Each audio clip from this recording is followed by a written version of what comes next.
The betrayal, the morning sun of Kepler-4 for 2b, painted the research facility in golden light as Dr. Sarah Chen stepped out of her laboratory. She breathed in the crisp air of the alien world, watching her team of botanists collect samples from the purple-leafed trees that grew nowhere else in the galaxy. After 3 years on this peaceful planet, she had grown to love its quiet beauty and the groundbreaking discoveries they made each day. Sarah's research team consisted of 50 brilliant minds from Earth, all dedicated to understanding alien plant life that could revolutionize medicine back home. They had children with them, families who had made this distant world their new home. The Terran research colony on Kepler-4 for 2b was supposed to be humanity's shining example of peaceful exploration, a place where science and discovery mattered more than politics and war. The colony housed nearly 50,000 civilians, including teachers, engineers, doctors, and their families. They had built schools, hospitals, and parks. Children played in the alien gardens while their parents worked to unlock the secrets of the universe. It was everything humanity hoped to achieve among the stars. Peaceful coexistence with the cosmos and a better future for all. But that morning would be their last. High above the planet's atmosphere, the Vex Dominion fleet dropped out of hyperspace without warning. Massive warships, each the size of a city, cast dark shadows over the peaceful colony below. The Vex were an ancient warrior race, known throughout the galaxy for their brutal efficiency and cold logic. They had ruled dozens of star systems for over 1,000 years, crushing anyone who dared to oppose their expansion. Commander Vex, leader of the Vex war fleet, stood on the bridge of his flagship and looked down at the human settlement with disgust. These soft creatures from the small blue planet had established their colony on a world the Vex claimed as their own. It didn't matter that humans had been there for 3 years, or that they had followed all galactic treaties. The Vex wanted the planet, and they would take it. Sarah was in her laboratory when the first energy blast struck the colony's main power grid. The lights flickered and died. Emergency alarms began screaming, and through her window she saw fire falling from the sky. She grabbed her communication device and tried to contact Earth, but the orbital communication array was already destroyed. The attack was swift and merciless. Vex fighters swept down from the clouds, firing energy weapons that turned buildings into ash. Hospitals, schools, residential areas, nothing was spared. The colonists had no weapons, no defenses, no way to fight back. They were scientists and families, not soldiers. Sarah ran through the burning streets, helping wounded civilians reach the emergency shelters. She saw children crying for their parents, elderly scientists trying to save their life's work, and brave colonists forming rescue teams despite the impossible odds. The humanity she witnessed in those final hours would have made Earth proud, but courage wasn't enough against superior firepower. Within 6 hours, the Terran research colony was completely destroyed.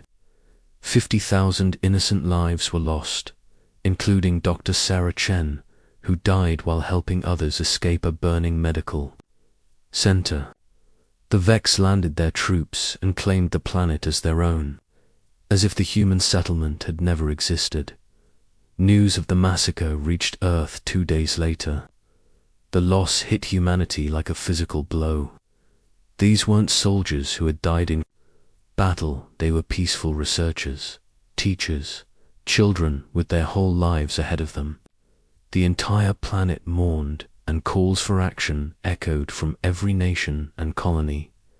Ambassador Marcus Kane received the emergency summons to address the Galactic Assembly within hours of the news breaking. Kane was a career diplomat, a man who had spent 20 years building bridges between species and preventing conflicts through negotiation. He believed in the power of words, in finding peaceful solutions to the galaxy's problems. The Galactic Assembly Building on the neutral world of Nexus Prime was a marvel of alien architecture, its crystal spires reaching toward the stars. Representatives from hundreds of species gathered in the Great Chamber, their various forms of communication creating a complex symphony of sounds, lights, and telepathic energy. Kane stood before the assembly, his face grave but his voice steady. He presented evidence of the unprovoked attack, images of the destroyed colony, and testimonies from the few survivors who had escaped in mining shuttles. He spoke of the innocent lives lost, of the children who would never return home, of the scientific discoveries that had been burned away in an instant. The Vex Dominion has committed genocide against a peaceful civilian population, Kane declared, his words translating into dozens of alien languages simultaneously. They attacked without warning, without provocation, without mercy. Justice demands that they be held accountable for this crime against all sentient life. The response from the assembly was not what Kane had expected. Chancellor Zorith, the ancient leader of the Galactic Assembly, spoke in a voice that echoed through the chamber like distant thunder. The Chancellor was a being of pure energy, existing for over 10,000 years and claiming to represent the wisdom of the ages. The Vex claimed that world was theirs by right of ancient conquest, Chancellor Zorith stated. While their methods were harsh, territorial disputes are common throughout the galaxy. We cannot risk a wider war over one incident, no matter how tragic. Representative after representative stood to speak, but none called for justice. The Aquatic Collective worried about their trade routes with the Vex. The Silicon Brotherhood feared that punishing the Vex might lead to chaos in the Outer Rim territories. The Ethereal Council claimed that violence only bred more violence, and that humanity should seek spiritual healing rather than revenge. Kane listened in growing disbelief, as species after species found excuses to avoid action. Some expressed sympathy for humanity's loss, others offered to mediate future disputes, but none were willing to stand up to the Vex Dominion. Fear ruled their decision, not justice. You ask us to ignore 50,000 murders, Kane said, his diplomatic composure finally cracking. These were not soldiers in a war zone. They were families building a better future. They were children who will never see another sunrise. And you tell us to accept this because confronting the killers might be inconvenient. High Counselor Vex Dominion rose from his seat, his 7-foot frame covered in battle scars and ceremonial armor. His voice carried the arrogance of a species that had conquered worlds for millennia. Humans are a young species, Dex declared. You have been among the stars for less than a century. You do not understand the complexities of galactic politics. That world belonged to the Vex long before your kind learned to fly. We simply reclaimed what was ours. The chamber erupted in discussions, but Kane could see the way the political winds were blowing. The major powers were already calculating the costs of confronting the Vex versus the costs of ignoring humanity's pain. The mathematics of politics were simple. Humanity was new, small, and relatively powerless. The Vex were ancient, vast, and dangerous. The choice was obvious to those who valued stability over justice. When the vote came, it was overwhelming. The Galactic Assembly officially condemned the attack on Kepler-4 for to be, but ruled that no action would be taken against the Vex Dominion.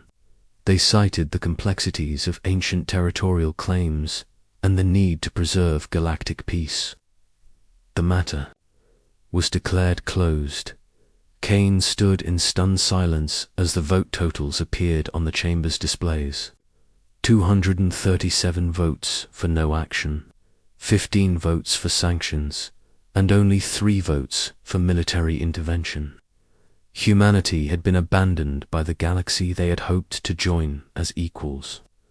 This assembly has chosen to reward genocide, Kane said, his voice carrying clearly through the chamber despite its quiet tone.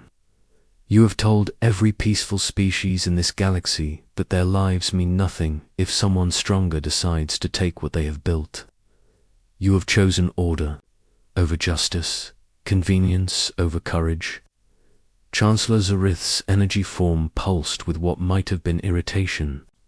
Ambassador Kane, humanity must learn to accept the realities of galactic civilization. Not every injustice can be corrected. Not every loss can be avenged. Wisdom lies in moving forward, not in dwelling on the past. Kane looked around the chamber, one final time, memorizing the faces and forms of those who had voted to ignore his people's suffering. When he spoke again, his voice carried a warning that few in the chamber fully understood. You mistake our youth for weakness, Kane said. You mistake our hope for naivety. You mistake our desire for peace as an inability to wage war. Today, you have taught humanity a valuable lesson about the true nature of galactic civilization. I promise you this, we will not make the mistake of trusting in your justice again. As Kane walked out of the assembly chamber, representatives from various species whispered among themselves. Some felt uncomfortable with the decision, others were relieved that a potential conflict had been avoided. None of them truly understood what they had just set in motion. Back on Earth, the news of the Assembly's decision spread like wildfire. The peaceful planet that had always looked to the stars with hope now burned with a cold fury.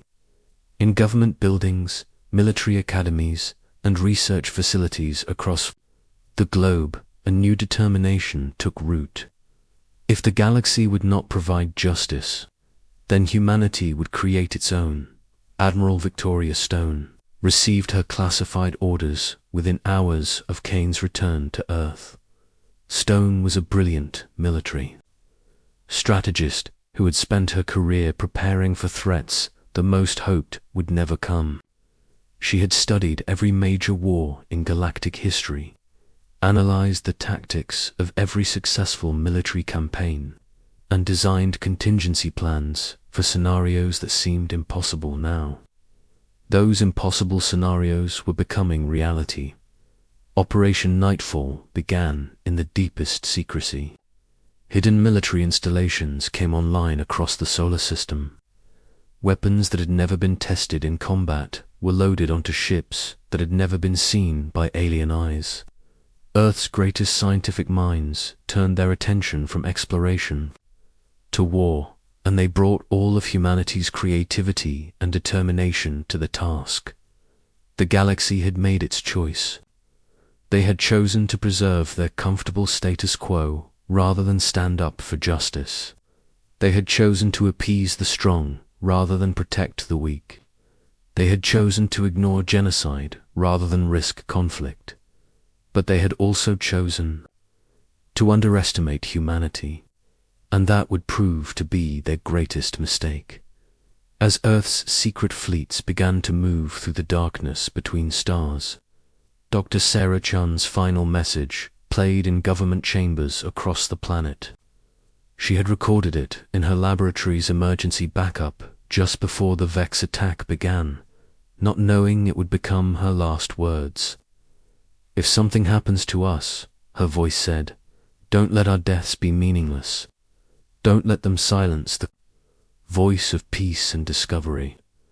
But if peace fails, if justice is denied, then remember that we died believing in humanity's potential to be better than those who came before us. Make sure the galaxy remembers what it means to be human. The galaxy would soon learn exactly what that meant. The reckoning 3 weeks after the Galactic Assembly's betrayal. The Vex Dominion felt secure in their victory. High Counselor Vex ruled from his fortress world of Vex Prime, confident that the young human species would eventually accept their loss and fade into obscurity like so many other conquered races. The galaxy had spoken, and the galaxy had chosen order over justice. But Dex had never encountered a species quite like humanity. Admiral Victoria Stone stood in the command center of the TDF Retribution, humanity's most advanced warship. Hidden deep in the Kuiper Belt for the past decade, the Retribution was larger and more powerful than any vessel the galaxy had ever seen from Earth. Around her, a fleet of similar ships prepared for an operation that would redefine humanity's place. Among the stars, Stone was a woman forged by preparation and hardened by necessity.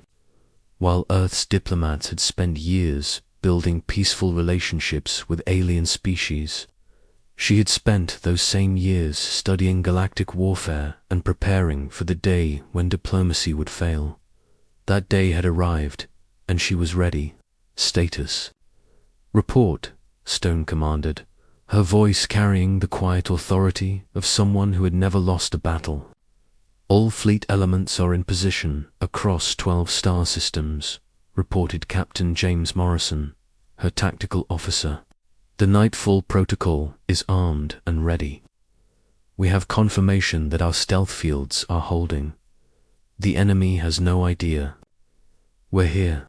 Stone nodded as she studied the holographic display showing the entire Vex Dominion territory.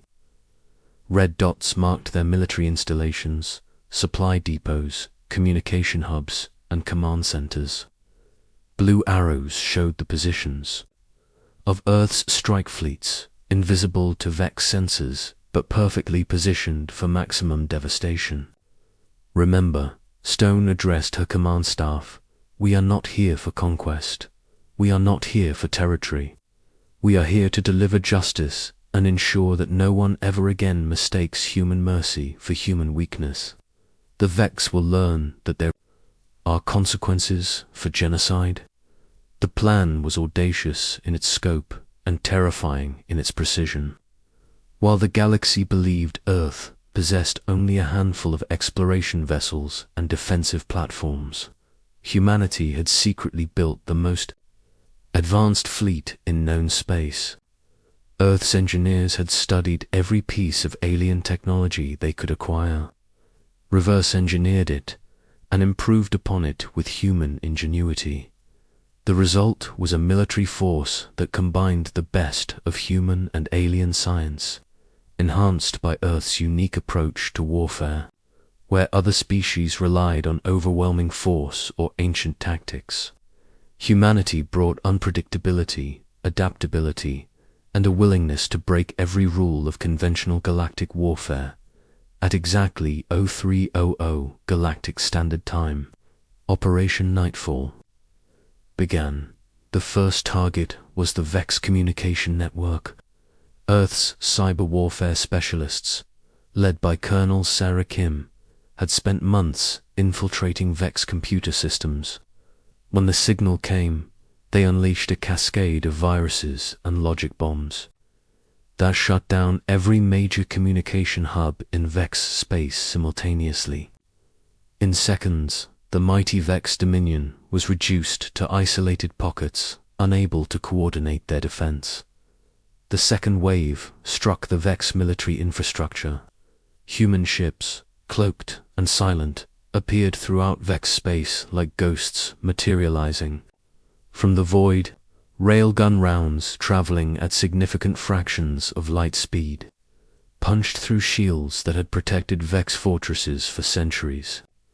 Quantum torpedoes, powered by Earth's mastery of exotic matter, turned massive space stations into expanding clouds of debris on Vex Prime. High Counselor Vex received scattered reports of attacks across his empire, but the communication blackout made it impossible to understand the scope of the assault. His military advisors assured him that no single species could possibly coordinate such a massive offensive, that the attacks must be the work of multiple rebel groups or rival empires. But as more reports reached the fortress world, a terrifying pattern emerged. Every attack bore the same signature: precision strikes that targeted only military assets, advanced technology that surpassed anything in the Vex arsenal, and tactical brilliance that turned Vex defensive advantages into fatal weaknesses. Impossible. Vex growled as he watched his empire's defenses crumble on the strategic display. The humans are a young species with primitive technology. They barely have a dozen ships capable of interstellar travel. His chief military advisor, General Crix, studied the incoming data with growing alarm. "My lord, the attack patterns suggest a highly coordinated assault by at least 50 advanced warships. The weapon signatures are unlike anything in our database. And the targeting precision, they're hitting our command structure with surgical accuracy." The third phase of Operation Nightfall demonstrated humanity's true innovation in warfare. Instead of engaging in massive fleet battles that would cost thousands of lives on both sides, Earth's forces used speed, stealth, and information warfare to paralyze their enemies without unnecessary destruction.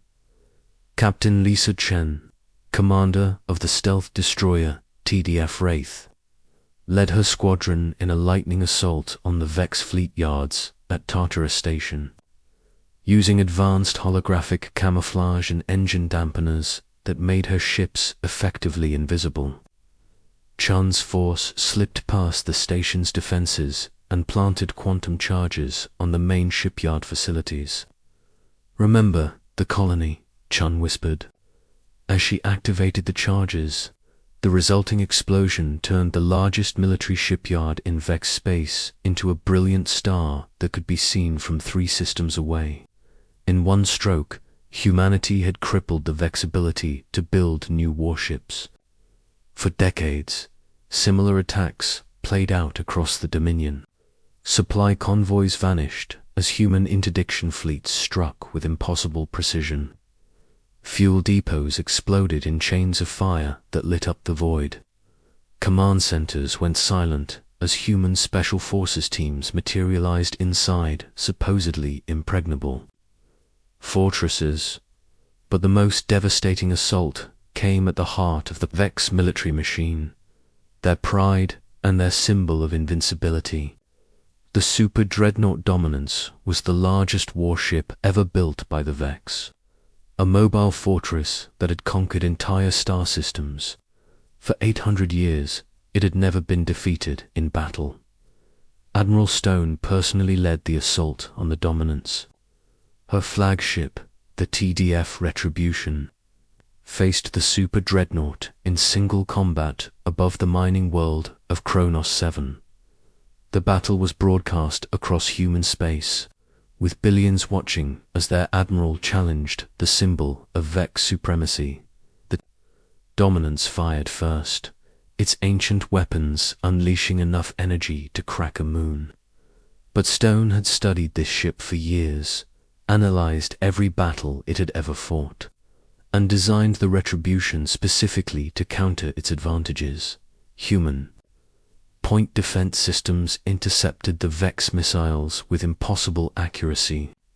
Adaptive armor absorbed energy blasts that should have been instantly fatal, and when the Retribution returned fire, it revealed weapons that redefined the meaning of destructive power. "For Kepler-4, for 2B, Stone said quietly as she gave the order. To fire the ship's main weapon, a quantum singularity cannon that humanity had developed in absolute secrecy. **.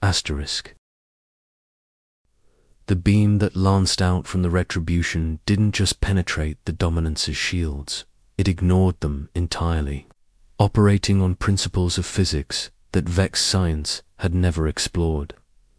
The ancient Super Dreadnought, pride of the Vex fleet, broke apart like paper in a hurricane, Across the galaxy, species that had dismissed humanity as irrelevant watched in stunned silence as the impossible unfolded.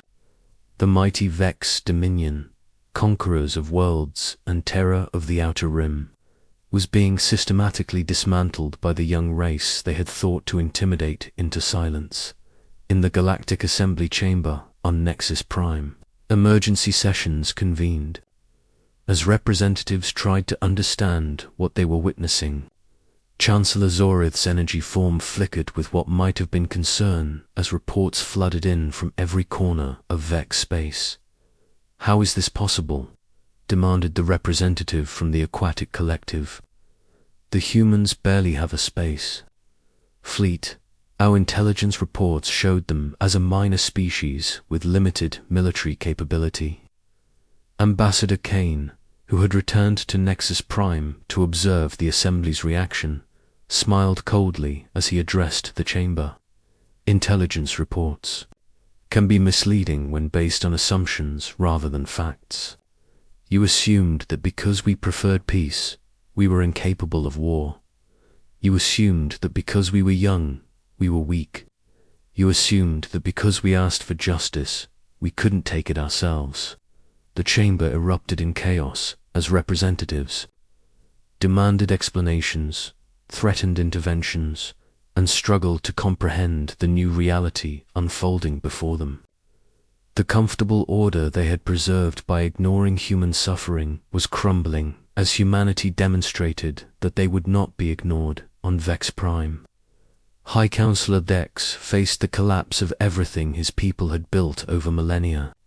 His empire was in ruins, his fleets were destroyed, and human forces were approaching his home world with unstoppable momentum.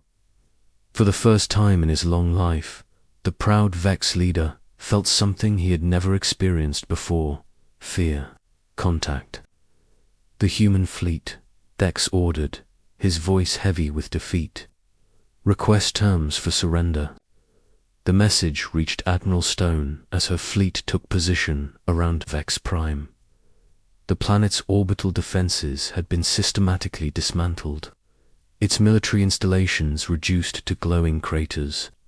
The Vex military machine that had terrorized the galaxy for 1,000 years lay broken and helpless before Earth's fury. Stone opened a communication channel that broadcast not just to Vex Prime, but to every world in the galaxy capable of receiving the signal. When she spoke, her words carried the weight of 50,000 dead humans and the promise of a new order among the stars. "High Counselor Dex," Stone said, her image appearing on screens across Vex space, "you murdered 50,000 innocent civilians without warning or mercy. You destroyed families, ended dreams, and silenced voices that spoke only of peace and discovery. The Galactic Assembly chose to ignore your crimes, but Earth does not ignore genocide." She paused, allowing her words to sink in across the galaxy. "However, humanity is not the Vex Dominion. We do not wage war on civilians. We do not destroy for the sake of destruction. Your military is defeated, your empire is broken, but your people will live. That is the difference between justice and revenge." The terms Stone offered were harsh but fair. The Vex would surrender all claims to Kepler-4 for to be and establish a memorial to the human victims. Their military would be reduced to a fraction of its former size, with Earth monitoring compliance. Reparations would be paid to the families of the dead. And most importantly, the Vex would stand trial before a new galactic court, one where justice would not be sacrificed for political convenience. But Stone's message was not just for the Vex, as her words reached every corner of civilized space. She delivered a warning that would reshape galactic politics forever. "Let this be a lesson to all who would prey upon the innocent," Stone declared. "Humanity sought justice through law and was denied. We sought protection through diplomacy and were abandoned. But we will not be victims, and we will not be ignored. Earth now takes its place among the great powers of this galaxy, and we will use that power to ensure that what happened to our people never happens to any peaceful species again. The galaxy had expected mercy from the young human species. They had expected Earth to accept their loss and move on. They had expected humanity to be too weak, too naive, too gentle to threaten the established order. Instead, they had awakened something far more dangerous than any conqueror or empire. They had awakened a species that combined advanced technology with unshakable moral conviction, that paired devastating military capability with unwavering determination to protect the innocent, as Earth's fleets took their positions throughout the galaxy, establishing bases and patrol routes that would ensure no repeat of the Kepler-44 to be massacre. The other species began to understand the new reality. Humanity was no longer a minor player seeking acceptance. They were a superpower demanding respect, and they had the strength to enforce their demands. The memorial service for the victims of Kepler 442b was broadcast across human space and beyond. Dr. Sarah Chun's recorded words were played as Earth's leaders, surrounded by the flags of the 50,000 dead, made a solemn promise to the galaxy. "We came to the stars in peace," President Martinez said, her voice carrying to every human world and beyond. "We offered friendship, cooperation, and the chance to build a better future together. When that peace was shattered, we asked for justice, and were denied. So we created our own justice, and in doing so, we have learned who we truly are among the stars." She gestured to the fleet of human warships visible in Earth's sky, no longer hidden, no longer secret. "We are not conquerors or oppressors, but neither are we victims or supplicants. We are humanity, and we will defend not just ourselves, but all those who cannot defend themselves." The galaxy thought it could ignore our pain. Now it must reckon with our strength. The stars had indeed learned to fear, but it was not the fear of tyrants or destroyers. It was the fear that comes when power and justice unite, when those who have been wronged possess both the ability and the will to ensure that such wrongs are never repeated. Earth had come to the stars seeking friendship and found enemies. They had asked for justice and been denied. But in forging their own path among the stars, humanity had become something the galaxy had never seen before. A superpower guided not by conquest or dominion, but by an unshakable commitment to protect the innocent and defend the defenseless. The galaxy would never underestimate humanity again. Asterisk.